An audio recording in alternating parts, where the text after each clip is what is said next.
இப்படி காஃபி குடிக்கிறது ஏதோ ஹோட்டல்ல இருக்கிற ஃபீலிங். பேசாம குடிடா. ஏண்டி புஷ்பா, ஏ கொட்டை 1/2 கிலோ, பி கொட்டை 1/2 கிலோ கலந்துதானே அரைக்க சொல்ற? ஆமா. என்னவோ இப்பெல்லாம் காஃபி பொடியில ஜென்மாந்திர வாசனை தான் இருக்கு. அந்த காலத்துல காஃபி போட்டா பக்கத்து தெருவுக்கு வாசனை அடிக்கும், நல்ல காஃபி. ஆனா இப்ப குடிக்கிற ஆசையே போச்சு. ஏ குழவி, நீ எத்தனை வயசுல காஃபி குடிக்க ஆரம்பிச்ச? ஏண்டா 5 வயசுல. இப்போ உனக்கு 85 வயசாச்சு. ஒரு நாளைக்கு 2 வேளைக்கு 1/2 லிட்டர் காஃபின்னு கணக்கு வச்சாலும் இது வரைக்கும் 36,000 லிட்டரை இந்த வாய்க்குள்ள ஊத்தி இருக்க. இன்னும் காஃபி ஆசை போகலையா? போடா, கண்ணு வைக்காத. சரண், இன்னைக்கு லீவு தானே, என்ன பண்ண போற? வேற என்ன, டிஃபனை சாப்பிட்டுட்டு நல்லா தூக்கம் போட போறேன். அப்புறம் தூங்கிக்கலாம். நெட்ல மேட்ரிமோனியல் சைட் போ, உனக்கு மேட்ச் ஆகுற மாதிரி பொண்ணு இருக்கான்னு சர்ச் பண்ணு. புஜ்ஜியும் இப்ப ஏதோ ஜாதகம் போட்டோவை எடுத்துட்டு வரேன்னு ஃபோன் பண்ணி இருக்காரு. எப்படியாவது இன்னும் 2 மாசத்துல கல்யாணத்தை முடிச்சாகணும். உங்க தாத்தா தொல்லை தாங்க முடியல. ஏன் தொல்லை தாங்க முடியாம தானே உங்க அப்பா ஓடி போனான். இப்போ உன்னை வந்து தொல்லை பண்றானா? நம்ம அப்பா இல்லம்மா, என் மாமனாரு, புஷ்பாவோட அப்பா. கனவுல அடிக்கடி வராரு. மரியாதை இல்லாத மனுஷன். உன் கனவுல வந்திருக்கானே. சம்மந்தி அம்மா, நான் வீட்டுல தானே இருக்கேன், ஒரு வார்த்தை சௌக்கியமானு கேட்டு விசாரிக்க கூடாதா? விசாரிச்சாரு. உங்களை கொஞ்சம் அடக்கி வாசிக்க சொன்னாரு. அந்த மனுஷன் கொழுப்ப பாரு. அடுத்த தடவை கனவுல வந்தா சொல்லுடா ரமேஷ், 4 வார்த்தை நறுக்குன்னு கேக்குறேன். இங்க பாருங்க, செத்து போன எங்க அப்பாவை பத்தி பேச வேண்டாம்.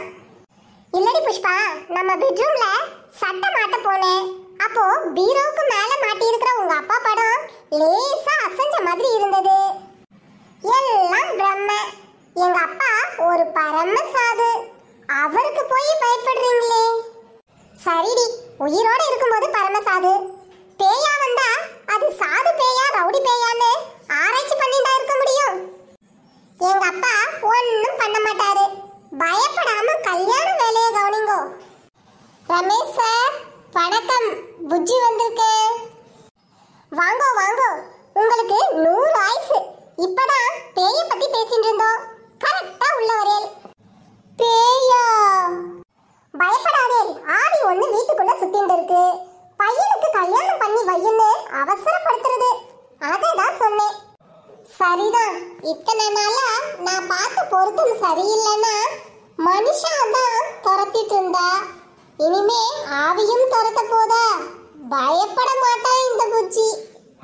சரி புஜ்ஜி, விஷயத்துக்கு வருவோம். ஏதோ ஜாதகம் கொண்டு வரேன்னு சொன்னீங்களே, இந்த போட்டோவை பாருங்க. உங்க பையன் ஜாதகமும் இந்த பொண்ணு ஜாதகமும் பொருந்தி இருக்கு. பேரு காயத்ரி, எம்என்சி கம்பெனியில ஒர்க் பண்றா. 60,000 சம்பளம். பொண்ணு நல்லாதான் இருக்கா, ஆனா 60,000 சம்பளம்னு சொல்றேனே, இவனுக்கு அவ்வளவு சம்பளம் கிடையாதே. பொண்ணு கொஞ்சம் பர்சனாலிட்டி அதிகமா இருக்கே. தன்னை விட குறைஞ்ச சம்பளம், குறைஞ்ச பர்சனாலிட்டி தான் அவளுக்கு வேணுமா? சரியான இளிச்சவாச்சியா இருப்பா போல இருக்கே. என்ன மாதிரின்னு வச்சுக்கோங்களே, உங்க ராஜாங்கம் இன்னும் கொடி கட்டி பறக்க போகுதுங்க அத்தை. இப்படி எல்லாம் கேக்குறத பார்த்தா பயமா இருக்கே. நாளைக்கு ஒன்றும் பிரச்சனை வராதே. பயப்படாதப்பா, ஜாதகத்தை சேர வைக்கிறது, முடிச்சு போடுறது, பிரச்சனைனா சால்வ் பண்றது எல்லாம் பகவான் தான். நம்பிக்கைதான வாழ்க்கை.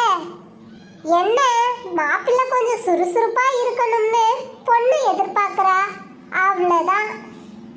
அப்பா, எல்லாம் பழகிக்கலாம், சும்மா இருடா. அது அது என் பையன் பயங்கர சுறுசுறுப்பு. வருஷம் பூரா அவனுக்கு மார்கழி தான். 3:45க்கே எழுந்துடுவான். 3 முடிச்சையும் இவனே போடுற சுறுசுறுப்புன்னா பாத்துக்கோங்களே. தலை தீபாவளியே கை குழந்தையோட நடக்கும். அதுக்கு நான் கேரண்டி. என்னது, அந்த கேரண்டி எல்லாம் பையன் தானே தரணும். ஒரு ஆர்வத்துல சொல்லிட்டேன். எல்லாம் சீக்கிரமா நல்லபடியா நடந்தா சரி. எப்ப பொண்ணு பார்க்க ஏற்பாடு பண்ணலாம்? அதெல்லாம் ஒண்ணும் வேண்டாம். பொண்ணை கபாலி கோயிலுக்கு வர சொல்லுங்க. நானும் வரேன். நான் என் பேரை சொல்லி அம்பாள் பேருக்கு அர்ச்சனை பண்றேன். அந்த பொண்ணும் தன்னோட பேரை சொல்லி அர்ச்சனை பண்ணட்டும். சன்னதியிலே பார்த்துக்கலாம். போதும். சரி சரி, கல்யாணத்துக்கு அப்புறம் புருஷனும் பொண்டாட்டியும் அர்ச்சனை தானே பண்ணிட்டு இருக்கா. அந்த அர்ச்சனையோட லைஃப் ஸ்டார்ட் ஆகட்டும்னு சொல்றேன். நல்ல ஐடியா தான். வாட பேராண்டி, அதுக்குள்ள கல்யாண கலை வந்துருச்சே. அட போ கொழுவி. ஆம்பளைக்கு வெக்கம் வந்தாலும் அழகாதான் இருக்கு. ஏனா இங்க வாங்கோ. ஏனா நம்ம பையனை சுறுசுறுப்புன்னு ஒரு பொய்ய சொல்லிட்டேலே. வேற வழி தெரியலடி புஷ்பா. உங்க அப்பா தினமும் கனவுல வந்து பேரனுக்கு கல்யாணம் பண்ணி வையின்னு டார்ச்சர் பண்றாரு. கவர்மெண்ட் ஹாலிடேல கூட வராருன்னா பாத்துக்கோயே.